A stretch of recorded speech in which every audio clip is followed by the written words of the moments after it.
So let's talk a little bit about that, bringing people back into the profession. I think we'll come back to that. Before we come back to the Indian context of bringing civil engineers back to become civil engineers, let's study the global scenario. Uh, I was looking at some data in the US, in the higher education system.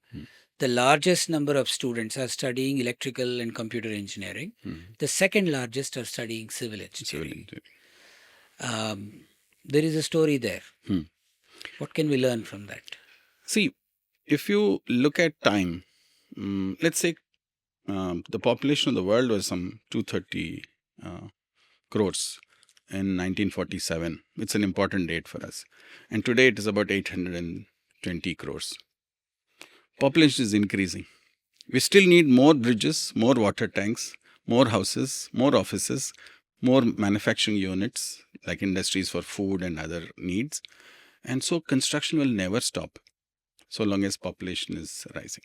One. Second, whatever you've built so far, if it gets aged, you need to again come back to it and do assessment and strengthening of these structures.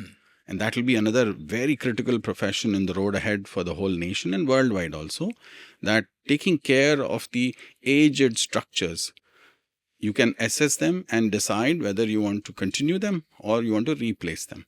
Replacing is a very tough option because the investments are large. What we are told now in the country at least is that whatever is there, we have to build twice as much in the next 25 years. Twice. So Twice as whatever much we see will double. Will double. Quick calculation. Urban India is 30%, rural is 70%. We are going to switch. 70 will be urban and 20 will be rural. So the urban India will do 2.3 times increase. Wow. Right? The bigger worry is that in a smaller land, that many more people will live. And this is where we need to go back and to the drawing board and see, is this a solution? What we could possibly do is go back to our interior India and improve interior India conditions so that the migration doesn't really happen that much. Fortunately for us, we have the high-speed rail and better transportation network and better communication network. I don't have to go to a city every day. Right. I can still have an office of the same organization in my own town and then go once in a while and meet them if I have to exchange documents or do a physical in-person meeting. But today it is possible to stay home in a tier 2, tier 3 city and work in state-of-the-art. It is possible in India. And civil engineering which is largely thought of as an urban centered discipline. That will change. That will change. Because these tier 2, tier 3 cities, we need to re-engineer them. We need to remaster plan them. We need to do land use planning of that. These are greenfield projects. Right now, the town is, let's say, 5,000 people. And we will have to make it 50,000. So you don't build in that same area. Leave that old town as it is. But you will have other land where you will try to make a formally drawn up, master planned city or a town.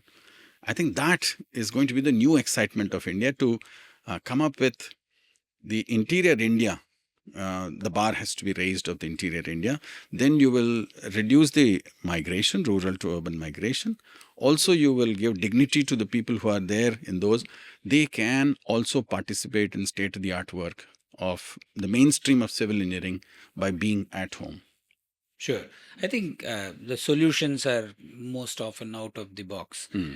Allowing migration and building taller and taller is not the answer. Is not the answer, right? 8 stories. After that, your fire tender won't reach. Today's state-of-the-art fire tender, the boom that goes out, 8 stories. Up to that, I can squirt water. But beyond that, I can't reach. Right? The time it takes for me, if I forget a notebook, I have to go back to my apartment and come down, will be like 23 minutes. Right? Sure. Not affordable. And this is the reason also in hostels, we recommend 3-story structures. The reason is that if they forget a notebook, if they want to go back 10 stories, they'll not go to the class. Right. But they have a 3-story situation, they're likely to inspire themselves to do that little run up the stairs and come back. Sure. Certainly our students, I'll say.